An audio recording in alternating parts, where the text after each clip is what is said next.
High বন্ধুরা, আমি সুলেখা বলছি। বন্ধুরা, আজকের এই গল্পটি সম্পূর্ণ শুনলে তোমাদের ওটা আর স্থির থাকবে না, কথা দিচ্ছি। শেষে গিয়ে তোমাদের ওটা অনেক হালকা লাগবে। তো চলুন আসল গল্পে চলে যাই। ভাবলাম বোনের শরীর খারাপ হতে পারে, চাবি না থাকায়। পেছনের দিকে গিয়ে ঘরে ঢোকার উপায় খুঁজতে লাগলাম।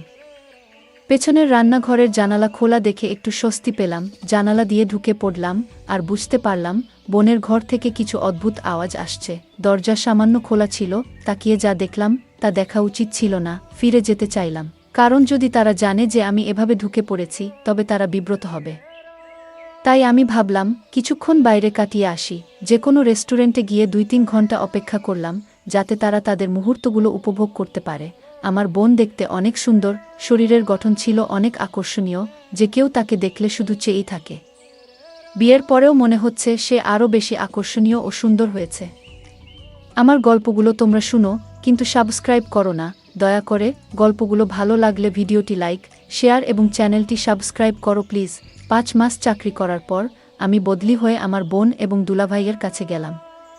তাদের সঙ্গে দেখা করে আমি খুব খুশি হয়েছিলাম। দুলাভাইয়ের সঙ্গে আমার বন্ধুত্বপূর্ণ সম্পর্ক ছিল এবং বোনের সঙ্গে ভালো সময় কাটত। ৩-৪ দিনের মধ্যে সব জিনিসপত্র নিয়ে ওদের কাছে চলে এলাম। এরপর আমাকে একটি মিটিংয়ের জন্য অন্য শহরে যেতে হলো। কিছু জিনিসপত্র নিয়ে রওনা দিলাম এবং বোনকে জানালাম যে ৪ দিন পর ফিরে আসব। যখন ফ্লাইটে উঠতে যাচ্ছিলাম, আমার বস জানালেন যে বিদেশি ক্লায়েন্টরা খারাপ আবহাওয়ার কারণে তাদের ফ্লাইট বাতিল করেছে। ফলে মিটিংও বাতিল হয়ে গেছে। বাড়ি ফিরে দেখি দরজা ভেতর থেকে বন্ধ। অনেকক্ষণ বেল বাজালাম, কিন্তু কেউ দরজা খুলল না। মনে হলো কিছু একটা সমস্যা হয়েছে। দরজা খোলার চেষ্টা করতে থাকলাম। আমি দরজায় টোকা দিতে থাকলাম, কিন্তু কেউ খুলছে না। একটু চিন্তিত হলাম, কারণ আমার বোন হয়তো একাই ছিল, আর জামাইও প্রায়ই কাজে বাইরে থাকে, ছেলেমেয়েরা হয়তো স্কুলে। ভাবলাম বোনের শরীর খারাপ হতে পারে। চাবি না থাকায় পেছনের দিকে গিয়ে ঘরে ঢোকার উপায় খুঁজতে লাগলাম। পেছনে রান্নাঘরের জানালা খোলা দেখে একটু স্বস্তি পেলাম। জানালা দিয়ে ঢুকে পড়লাম। ভেতরে ঢুকে টেবিলে কিছু দেখতে পেলাম না, আর বোনের ঘর থেকে কিছু অদ্ভুত আওয়াজ আসছে। দরজা সামান্য খোলা ছিল, তাকিয়ে যা দেখলাম তা দেখা উচিত ছিল না। ফিরে যেতে চাইলাম, কারণ যদি তারা জানে যে আমি এভাবে ঢুকে পড়েছি তবে তারা বিব্রত হবে। তাই আমি ভাবলাম কিছুক্ষণ বাইরে কাটিয়ে আসি। যে কোনো রেস্টুরেন্টে গিয়ে ২-৩ ঘন্টা অপেক্ষা করলাম, যাতে তারা তাদের মুহূর্তগুলো উপভোগ করতে পারে। এগুলো ভাবতে ভাবতে একটি বিখ্যাত হোটেলে পৌঁছালাম। সেখানে হঠাৎ দেখি আমার জামাই কিছু লোকের সঙ্গে বেরিয়ে আসছেন। তাকে দেখে আমি অবাক হলাম। তিনি আমাকে দেখে বললেন, তুমি এখানে কি করছো? আমি বললাম, মিটিং বাতিল হয়ে গেছে। কিন্তু আপনি এখানে কি করছেন? তিনি বললেন, আমি সকালে এখানে মিটিং করতে এসেছিলাম। এখন মিটিং শেষ হয়েছে, তাই অফিসে ফিরে যাচ্ছি। কিন্তু তোমার মিটিং বাতিল হয়েছে, তুমি বাড়ি ফিরে যাওনি কেন? আমি চিন্তায় পড়ে গেলাম, কারণ আমার দেখা মানুষটা জামাই ছিলেন না, অন্য কেউ ছিল। মাথায় নানা প্রশ্ন ঘুরছিল। হঠাৎ আমার জামাই আমাকে জাগিয়ে বললেন, তুমি কি ভাবছো? আমি বললাম, কিছু না। দুলাভাই বললেন, তুমি বাড়ি ফিরে যাও। আমি কিছু বুঝতে পারছিলাম না, কি বলবো ভাবলাম। আমি এখানে কিভাবে এসেছি তা বলবো না। সেদিনেই তার ফেরার কোনো সম্ভাবনা নেই, কিন্তু আমি কেন এসব জিজ্ঞেস করছি সেটাও বললাম না। শুধু বললাম, এমনি জিজ্ঞেস করলাম। খাবার খেয়ে চুপচাপ আমার রুমে বসে রইলাম, কিন্তু মনে বারবার সেই দৃশ্যই ঘুরছিল। ভাবছি, বোনকে জিজ্ঞেস করা উচিত কেন সে নিজের হাতে গড়া সংসার নষ্ট করতে চাইছে।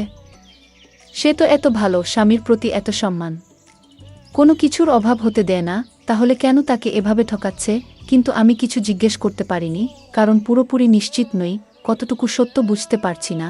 তখন থেকে বোনের প্রতি নজর দিতে শুরু করলাম। লক্ষ্য করলাম রাতের সবাই ঘুমিয়ে পড়লে সে বারান্দায় গিয়ে কারো সাথে ফোনে কথা বলে। এতে নিশ্চিত হলাম তার জীবনে অন্য কেউ আছে। আমার বস আমাকে জরুরি মিটিংয়ের জন্য একটি বড় হোটেলে পাঠিয়েছিলেন। মিটিং শেষ করে বেরোতে যাচ্ছিলাম, তখন দেখি বোন রিসেপশনে দাঁড়িয়ে আছে। সে লুকিয়ে একটি রুমে ঢুকে গেল। আমি নিচে অপেক্ষা করতে লাগলাম। প্রায় ২ ঘন্টা পর সেই রুম থেকে একজন লোক বের হলো। তাকে আগে কখনো দেখিনি। লোকটা চলে যাওয়ার পর বোনও হোটেলের বাইরে দাঁড়িয়ে রইল। কিছুক্ষণ পর একটা ট্যাক্সি এলো, আর বোন তাতে উঠে চলে গেল। আমিও আরেকটা ট্যাক্সি ডেকে তার ট্যাক্সিকে অনুসরণ করতে বললাম। মনে হলো বোন বাড়ি যাচ্ছে। বোনের ট্যাক্সি এগিয়ে যাচ্ছিল, আর আমি লুকিয়ে পিছু নিলাম। ট্যাক্সি এক হোটেলের সামনে গিয়ে থামল। বোন লিফট দিয়ে একটি রুমে ঢুকলো এবং প্রায় ২-৩ ঘন্টা পর বেরিয়ে এলো। তাকে দেখে হতবাক হলাম, কারণ তার সঙ্গে ছিল আমার বড় ভাই সুমন। বোন এবং ভাই কেন হোটেলের রুমে দেখা করছিল বুঝতে পারছিলাম না। তারা আলাদা ট্যাক্সি নিয়ে চলে গেল। আর আমি ভাবতে লাগলাম, এতগুলো পুরুষের সাথে বোনের সম্পর্ক কি? আমি কখনো বোনের চরিত্র নিয়ে সন্দেহ করিনি, কিন্তু আজ যা দেখলাম তা আমাকে ভাবিয়ে তুল। বোনকে জিজ্ঞেস করলাম, কেন এত মন খারাপ? সে বলল, বাসায় একঘেয়ে লাগে। তুমি কাজে আর বাচ্চারা স্কুলে, তোমাদের কারো কাছে আমার জন্য সময় নেই। একদিনের জন্য ছুটি নাও, আমরা সবাই মিলে কোথাও যাই। অনেকদিন কোথাও ঘুরতে যাইনি। আমি রাজি হলাম, কিন্তু মনে খোঁজ দিচ্ছিল।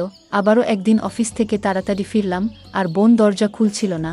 বুঝতে পারলাম সেদিন হোটেলে যাওয়ার লোকটি আজও এসেছে। এই ভেবে আমি খুব রেগে গেলাম, আর রান্নাঘর দিয়ে ঘরে ঢুকলাম। ভেতরের সব কিছু ছড়ানো ছিটানো ছিল। হঠাৎ বোনের চিৎকার শুনতে পেলাম। সেই লোকটিকে দেখলাম, যাকে হোটেলে দেখেছিলাম। বোনকে জোর করার চেষ্টা করছে। আমি লাঠি দিয়ে তার মাথায় আঘাত করলাম, আর সে অজ্ঞান হয়ে গেল। বোন আমাকে জড়িয়ে ধরে কাঁদতে লাগল। তামিম, তুমি ঠিক সময়ে এসে আমাকে বাঁচালে। বোনকে জিজ্ঞেস করলাম, এটা কে? আর এখানে কি করছে? বোন জানালো, লোকটি চোর বলে ভান করেছিল। আমি বললাম, তোমার অন্ধকার কাজগুলো আমার অজানা নয়। আমি হোটেলে দেখেছি তোমাকে এই লোকটির সাথে। বোন হতবাক হয়ে গেল, কাঁদতে কাঁদতে বলল, তামিম, তোমার দুলাভাইকে বলবে না। আমার পরিবারকে রক্ষা করো। আমি বললাম, তুমি এতগুলো পুরুষের সাথে মজা করছো, লজ্জা হওয়া উচিত। বোন বলল, তুমি ঠিক বলছো, আমার বেঁচে থাকার অধিকার নেই। সে আলমারি থেকে বন্দুক বের করে নিজেকে মারতে যাচ্ছিল, কিন্তু আমি তার হাত ধরে বন্দুকটা নিয়ে নিলাম। ভয় পেয়ে গেলাম। তুমি এমন কাজ কেন করছো? বোন জানাল, লোকটি তাকে ব্ল্যাকমেইল করছে। আমি বললাম, সব সত্যি বলো, আমি সাহায্য করব। আমরা লোকটিকে চেয়ারে বেঁধে মুখ থেকে দিলাম। বোন জানাল, বিয়ের আগে শ্বশুর শাশুড়ি তাকে অনেক আদর করতেন, কিন্তু সন্তান হওয়ার পর থেকে শাশুড়ি আর কোনো মনোযোগ দিতেন না। বোন অনেকবার সময় চেয়েছিল, কিন্তু শাশুড়ি প্রতিবার বলতেন, এই টাকা শুধু পরিবারের জন্য দিচ্ছেন। দিদি শ্বশুরবাড়িতে টাকার অভাব না থাকলেও তাকে বোঝানোর চেষ্টা করছিলেন যে টাকায় সব সুখ কেনা যায় না। শ্বশুরবাড়ির মানুষরা বুঝতে চাইছিলেন না। এই সময় মায়ের স্বাস্থ্য খারাপ হওয়ায় দিদি তাকে দেখতে গিয়েছিলেন। তখন আমিও ইঞ্জিনিয়ারিং কলেজে ছিলাম। মায়ের মৃত্যু এবং বাবার অসুস্থতার কারণে ভাই ও জামাই মায়ের বাড়িতে চলে গিয়েছিল, ফলে মা একা হয়ে গিয়েছিলেন। দিদি সেখানে পৌঁছানোর পর ভাইদের বন্ধু সুমন প্রায় বাড়িতে আসতেন। তিনি দিদির মুখে দুঃখ অনুভব করেছিলেন এবং ধীরে ধীরে তার সাথে বন্ধুত্ব গড়ে ওঠে। সেই সময় দিদি ও তার বাচ্চাদের সময় দিতে শুরু করেন। একদিন সুমন দিদিকে প্রস্তাব দেন। দিদি হতবাক হন এবং সুমন বোঝানোর চেষ্টা করেন যে তাদের মধ্যে ভালো বন্ধুত্ব হতে পারে। দিদি জানিয়ে দেন তিনি এই সম্পর্ক চান না এবং সেখান থেকে ফিরে আসেন।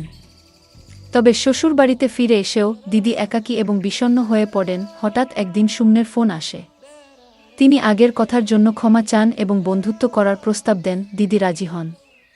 এরপর থেকে সুমন এবং দিদির মাঝে নিয়মিত দেখা হতে থাকে, কিন্তু শ্বশুরবাড়ির লোকেরা সুমনের আশা পছন্দ করতেন না এবং তাকে বাড়িতে আসতে নিষেধ করেন। তাই সুমন ও দিদি হোটেলে দেখা করার সিদ্ধান্ত নেন।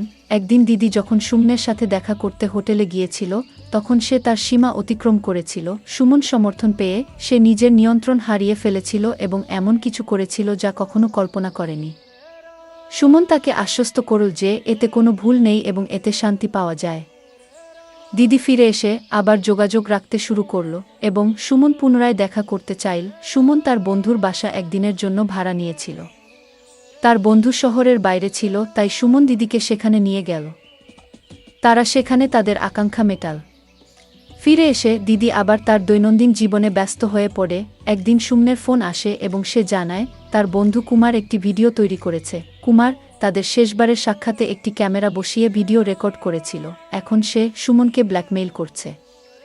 এই কথা শুনে দিদি হতবাক হয়ে যায় এবং তার জামাইয়ের কাছে যাওয়ার সিদ্ধান্ত নেয়। 2-3 দিনের জন্য তার বাবা মা তাকে অনুমতি দেন। বোন সেখানে পৌঁছানোর পর কুমার শর্ত দেয় যে ভিডিওটি কাউকে দেখাবে না যদি দিদি তার সাথে একই কাজ করে যা সে সুমনের সাথে করেছিল। দিদির পায়ের তলা থেকে মাটি সরে যায়। দিদি তখন অসহায় বোধ করল এবং কুমারের চাপে পড়ে তার সাথেও একই কাজ করল। সে ভেবেছিল যে এখন এই সব থেকে মুক্তি পাবে, কিন্তু তা হয়নি। কুমার ক্রমাগত ব্ল্যাকমেইল করতে থাকল এবং তাদের বাড়ির ঠিকানাও পেয়ে গেল।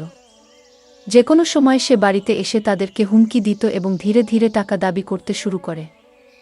দিদি একটি ফাঁদে আটকা পড়েছিল। দিদি বলল, আমি যদি তাকে বলতাম যে আমি কুমারের সাথে একই কাজ করেছি, তবে সে আমাকে প্রতারক মনে করত।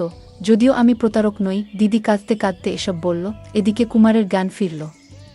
আমি তার ফোন ছিনিয়ে নিয়ে ভিডিও ডিলিট করে দিলাম এবং বললাম, আজ যদি তোমাকে কোথাও দেখা যায় পুলিশে অভিযোগ করব। কুমার হাসতে হাসতে বলল, তুমি কি মনে করছো আমার ফোন থেকে ভিডিও মুছে দিলে তোমার বোনকে বাঁচানো যাবে? সুমনের ফোনে ভিডিও রয়েছে। সুমন আর আমি একসাথে তোমাকে ব্ল্যাকমেইল করেছি, তোমার কাছ থেকে টাকা নিয়েছি। আমরা দুজনে মিলে তোমার ফায়দা লুটেছি। এই কথা শুনে দিদি কাঁদতে শুরু করল। এখন আমার কাছে মরে যাওয়া ছাড়া আর কোনো উপায় নেই। আমি আমার সুপ্রতিষ্ঠিত সংসার নষ্ট করে ফেলেছি। যদি আমি আমার আকাঙ্ক্ষাকে নিয়ন্ত্রণ করতাম তাহলে আমাকে এই দিনটি দেখতে হতো না। আমি তাকে শান্ত করে বললাম, এখন কোনো বোকামি করো না। তুমি এমনিতেই তোমার জীবন নষ্ট করেছ। এখন থেকে শক্ত থাকো এবং সব ঠিক হবে। দিদি, অনেক চেষ্টা করেছ, কিন্তু এখন অন্তত এমন কিছু করো না যা আরও বিপদে ফেলবে। তোমার সন্তানদের কথা ভাবো। তাদের কি হবে যদি তোমার কিছু ঘটে? সে কাঁদতে কাঁদতে বলল, আমার কাছে মরণ ছাড়া আর কোনো উপায় নেই। আমি তাকে বললাম, চিন্তা করো না, একটু শান্ত হও। দিদিকে বললাম, তোমার জামাইকে সব বলে দাও। সে ভয় পেয়ে কাঁদতে লাগল। আমি তা করতে পারবো না, সে আমাকে তালাক দেবে। আমি বললাম, তুমি যদি সত্যতা না বলো তাহলে কোনো উপায় নেই। কুমার তখনও দিদিকে ব্ল্যাকমেইল করার চেষ্টা করছিল। হঠাৎ দিদির ফোন উঠল। সে ভয় পেয়ে গেল। আমি তাকে বললাম, চিন্তা করো না, কল ধরো। তিনি কলটি ধরলেন এবং জানলেন যে তারা 2 ঘন্টার মধ্যে বাড়ি পৌঁছাবেন। আমি বললাম, তুমি সব কিছু ঠিকঠাক রাখো। আমরা কুমারকে আমাদের ঘরে আটকে রাখব যতক্ষণ না তারা আসে। শ্বশুর শাশুড়ি বাসায় আসতেই আমরা স্বস্তির নিঃশ্বাস ফেললাম এবং কুমারকে ভালো করে বেঁধে রাখলাম। পরের দিন দিদি তাকে চা বানিয়ে দিল। আমি চায়ে ওষুধ মিশিয়ে দিলাম। সে চা পান করার সাথে সাথে জ্ঞান হারাতে শুরু করল। আমি পুলিশকে ফোন করে জানালাম কিভাবে কুমার তাকে ব্ল্যাকমেইল করছিল এবং তার ভিডিও করেছে। পুলিশ এসে ভিডিও ডিলিট করল এবং কুমারকে গ্রেপ্তার করল। আমি দিদিকে বললাম, এখন থেকে শক্ত থাকো, সব ঠিক হয়ে যাবে। এরপর এসব ঘটনা সবার কাছ থেকে লুকিয়ে রেখেছি, কারণ এসব জানলে আমার বোনের জীবনটা আরও নষ্ট হয়ে যেত। তাই পরে আদালতের সব কাজ আমি করেছি। আমার বোনকে আর এসবে নিয়ে আসিনি, তাদেরকে আমি কঠিন শাস্তি দিয়েছি। বোন আমাকে অনেক ধন্যবাদ দিল, কারণ আমার জন্যই বাড়িটি ধ্বংস থেকে রক্ষা পেল। সে প্রতিশ্রুতি দিয়েছিল যে এবার থেকে সে শুধু তার সন্তানদের দিকে মনোনিবেশ করবে। গল্পটা কেমন লাগলো জানাতে ভুলবে না। আরও মজার মজার রোমান্টিক গল্প শুনতে চাইলে ভিডিওটি লাইক, শেয়ার এবং চ্যানেলটি সাবস্ক্রাইব করতে এবং বেল আইকনটি টিপতে ভুলবে না। ধন্যবাদ।